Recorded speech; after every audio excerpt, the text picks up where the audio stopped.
Welcome to the 44th episode of the Decompression Chamber. I should really start checking before I make these videos, but in any case, it's very good to have you here. Our opening quote is going to be from Albert Camus, the philosopher. I believe that's how it's said.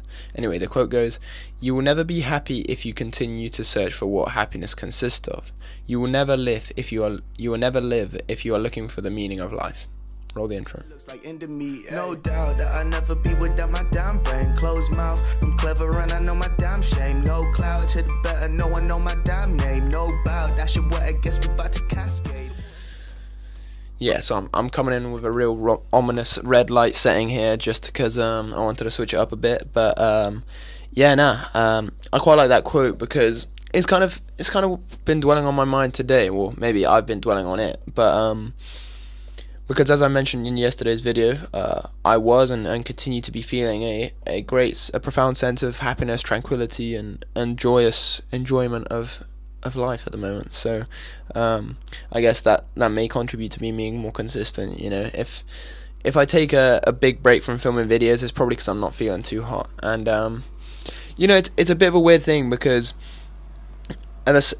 on one hand, like, it's not good to just silence yourself and not speak out when you're going through a period of time where you're not feeling as good, but at the same rate, it's like it doesn't feel right for me exactly to be not feeling great, to be not and to put it on per se, because despite the fact that this is a relaxed format and I'm just trying to bring out my thought process in spoken form or whatever wanky way you want to put it, I still feel like I have some sort of need to have something going on, you know, to have some sort of make it worthwhile, you know.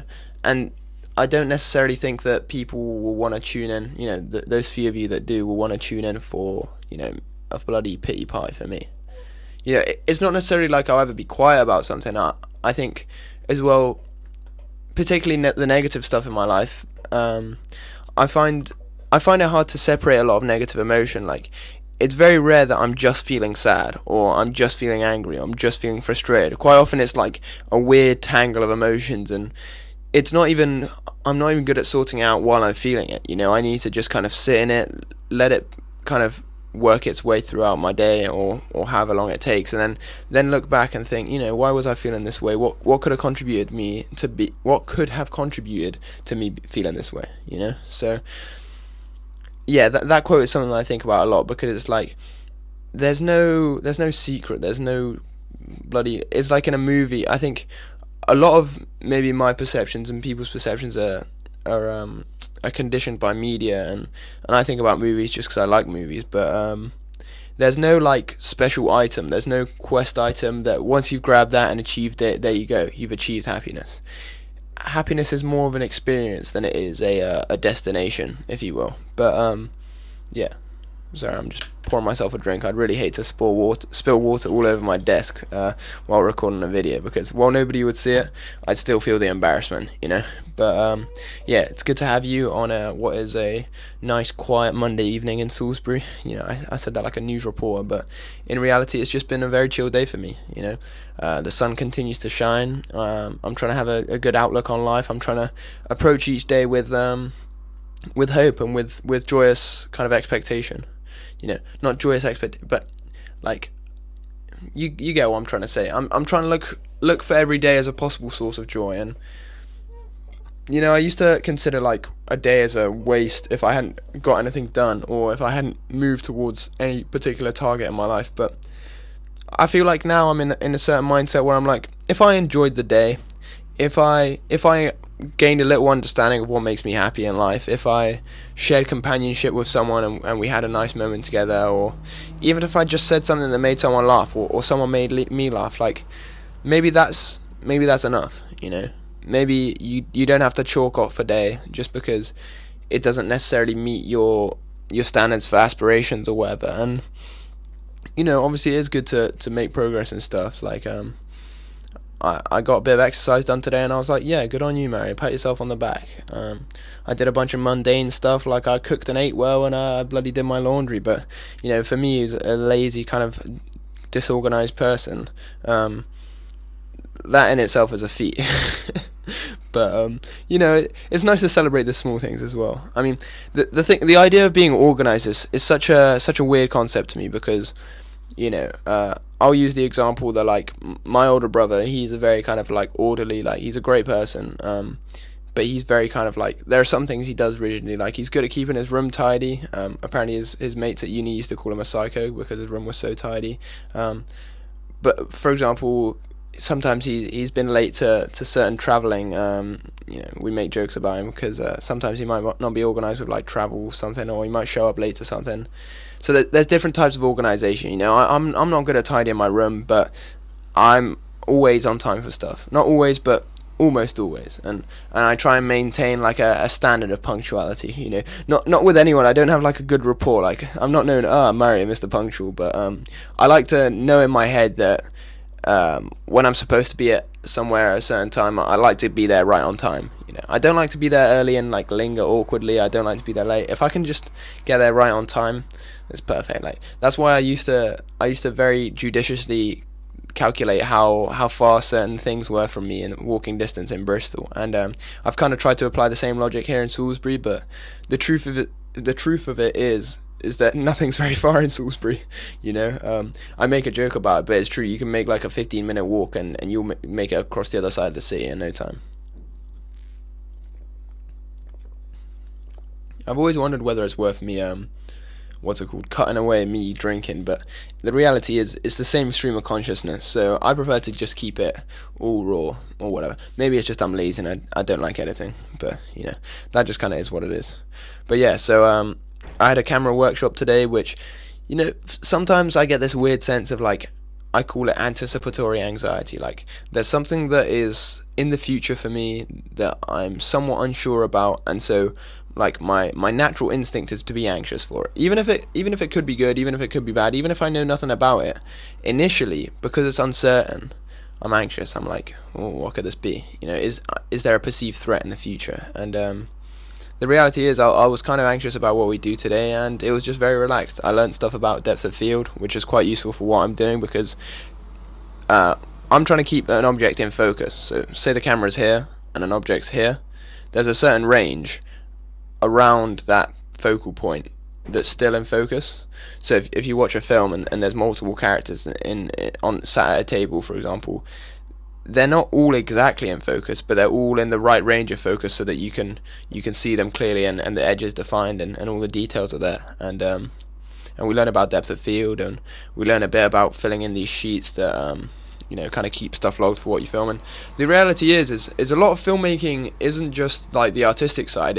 There's a huge kind of well of logistics and kind of processes and orders. It's almost like any other business, really. It's like, you've got to make sure that you record exactly what resources you're using, how you're using them. There's certain schedules, and there's certain like templates, and everything. There's a lot of paperwork that goes into it, and a lot of what they teach us is kind of industry practices, because the kind of idea of the course I'm on is that once I leave this course, I should be able to be on a film set, understand the terms they use, be able to kind of use the same terminology and understand the equipment, so that you can seamlessly fit as a cog in this larger machine. So it wasn't the most like, oh wow, I've really gained an insight on filmmaking in a huge way, but it's like bit by bit you fit the puzzle pieces together, and hopefully after these 3 years they'll spit out a somewhat fully functioning filmmaker. But we just kind of have to see where that goes. I've been thinking recently I want to make some more content on YouTube that's kind of about films. Maybe do a kind of video essay or a video breakdown. One idea I had was like to pick loads of directors and pick my favorite film from theirs, and do a short discussion about why I like that film, or why that's my favorite film of theirs.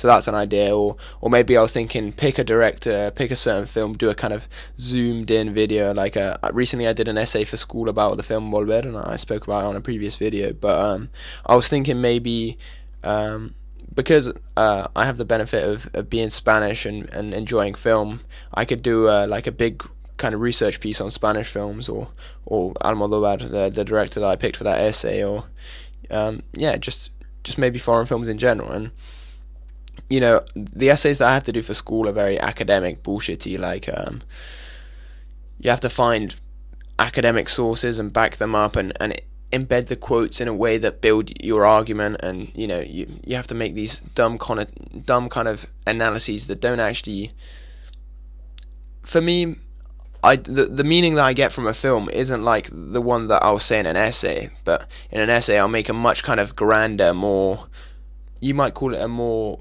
higher level or a more incisive piece of analysis, but really you're just you're pulling at that thread even more, and I'm not even sure that thread's worth pulling sometimes you just, I'm not saying that you should enjoy things only at a surface level, but I think that when you look at it from a surface level, and some of those things that affect you deeper, sometimes they're not necessarily more meaningful once you've made them explicit.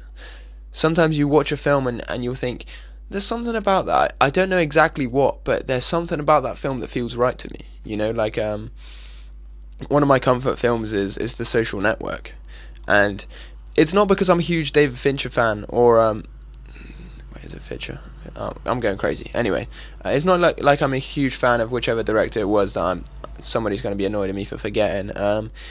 It's not even because the film itself is like my favourite film ever. It's just like the rhythm, the pacing, like it's very kind of dialogue heavy, and it's high stakes in terms of like there's kind of emotional moments, but it doesn't feel like I'm super invested in any character, maybe except from Eduardo.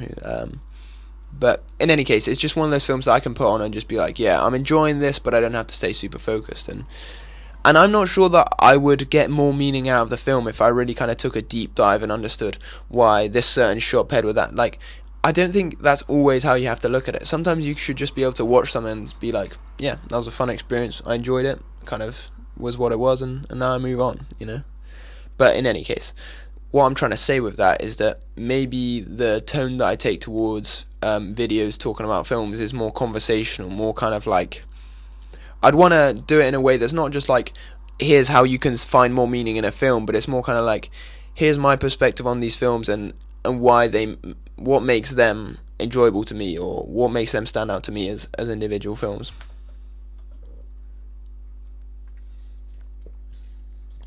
But I like to talk a big game about what I want to do and why. But the reality is that I'm often just so bogged down in living my day-to-day life that I kind of push things like that to the side. I mean, here's an example. Like not every day, but I try to, as commonly as I can, write a gratitude list. And today I built on it. So today I said I'm grateful for the warmth of the sun, good listeners, an opportunity to be happy, freedom to pursue my passions, the ability to exercise, access to the internet, friends and family who support me, serenity of a relaxing morning, seeing pictures on my wall, safety and security, energy and having good rest, hope and excitement for the day ahead. Like, just basic ass stuff. But I built on it today by writing below a question: how can I make the most of today? How can I make the most of today? Because I think sometimes I let myself just the day is open, or the day kind of is ahead of me, and I think I can just cruise through. But I think to a certain extent I could do more to ask myself, like, how can I maximize my happiness? How can I kind of most use this opportunity, carpe the diem kind of thing. But that means seize the day in Latin for any of you uncultured swine. Yeah, so the things that I tried to say to make the most of today was to be positive and invested in the workshop, which I felt like I was. I try and do my best to be engaged and to be a good listener and to take the learning that I'm here for on. Eat well and exercise. I actually did that today. I mean, I don't know whether you count the 2 waffles before the workshop super health food, but I had some oranges as well, so whatever. Speak to friends and family. I did a bit of that. Maybe could have done better, but I spend plenty of time interacting with my mates, and I tried to be a bit more active on my family group chats on WhatsApp. Every little helps. Give somebody a compliment. I did that plenty of times. I'm trying to get, I said it in a previous video, but I'm trying to give more compliments, because it just makes the world a better place, and it only really works if they're genuine. Like, you can't give I don't think I could ever give a fake compliment, not unless it was something that somebody was clearly insecure about and you need to give them that extra push. But in my opinion, compliments only work when they're genuine. So it's just a nice little thing that you can do to improve someone's day. And work on developing myself. That's a bit of a weird one. I can't say exactly what that was, but you might consider this working on myself. You might, I don't know. You might consider the exercise, or being invested in my learning, or even just doing the daily tasks of going shopping and doing my laundry and eating well. You know, maybe just being grateful is developing on myself. Just being glad of a relaxing, nice day, and I hope for an even better, maybe not even better, but just another good day tomorrow. You know, so in whichever position you're in, you're in a good position, medium position, bad position. I hope that, you know, maybe your attitude shifts, maybe the conditions that you're in shift, so that you can be more hopeful tomorrow. In any case, you're probably seeing this tomorrow anyway. What am I talking about? I hope you have a good morning, evening, whatever, and yeah, I'll see you soon. For the shade, I don't wanna give myself no option, so I drop the visor just to wake up.